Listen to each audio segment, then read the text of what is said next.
King Thrushbeard. A king had a daughter who was beautiful beyond measure, but so proud and overbearing that none of her suitors were good enough for her.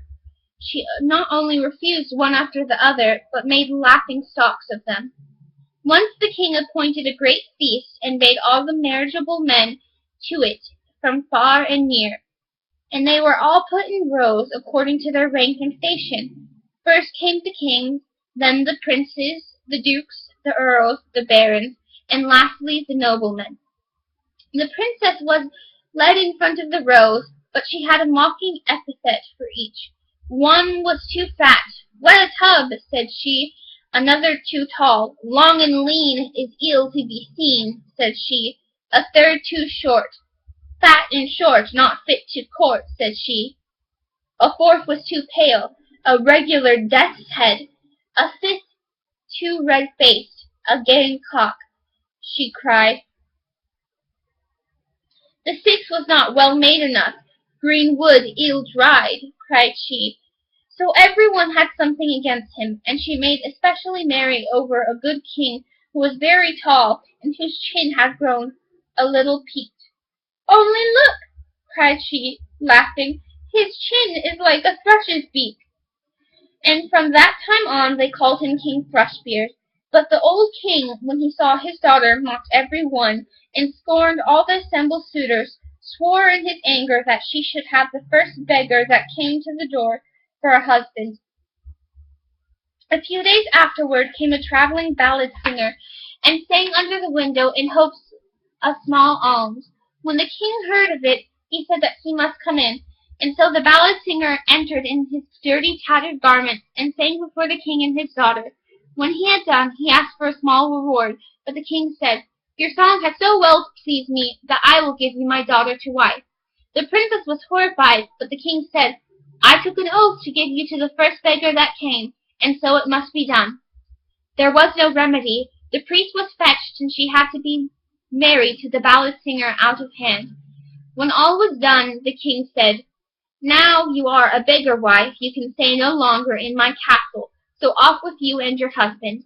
The beggar man led her away, and she was obliged to go forth with him on foot. On the way they came to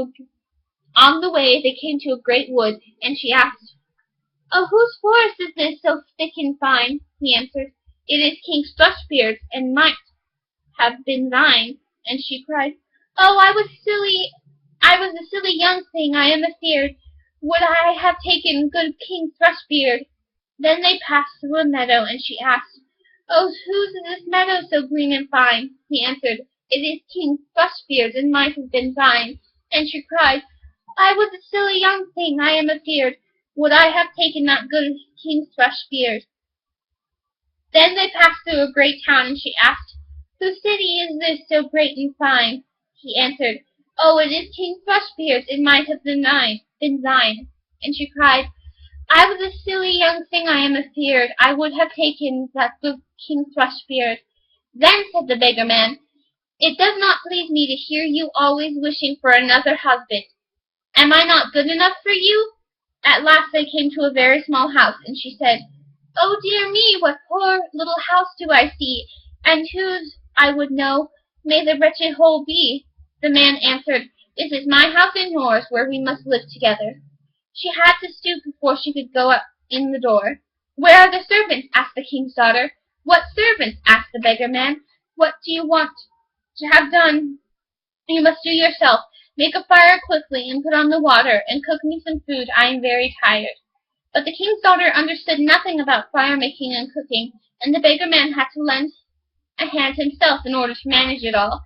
And when they had eaten their poor fare, they went to bed, and the man called up his wife very early in the morning in order to clean the house. For a few days they lived in this indifferent manner, until they came to the end of their store. "Wife," said the man, "this will not do, stopping here and earning nothing. You must make baskets." So he went out to cut willows and brought them home, and she began to weave them, but the hard twigs wounded her tender hands. "I see this will not do," said the man. "You had better try spinning." So he sat her down and tried to spin, but the hard thread cut her soft fingers so that the blood flowed. "Look now," said the man, You are no good at any sort of work. I made a bad bargain when I took you. I must see what I can do to make a trade of pots and earthen vessels. You can sit in the market and offer them for sale.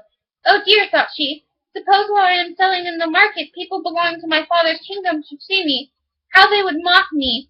But there was no help for it. She had to submit, or else die of hunger. The first day all was well. The people bought her wares eagerly because she was so beautiful, and gave her whatever she asked, and some of them gave her the money and left the pots after all behind them. And they lived on these earnings as long as they lasted, and then the man bought a good number of new pots, so she seated herself in a corner at the market and stood the wares before her sale. All, all at once a drunken horse soldier came plunging in and rode straight into the midst of her pots, breaking them in 1,000 pieces. She could not do nothing for weeping. Oh dear, what will become of me? Cried she. What will my husband say? And she hastened home and told him of her misfortune.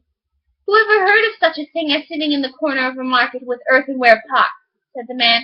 Now leave off crying. I see you are not fit for any regular work. I have been asking at your father's council if they want a kitchen maid, and they say they don't mind taking you.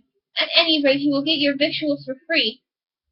And the king's daughter became a kitchen maid, to be at the cook's beck and call, and to do the hardest work.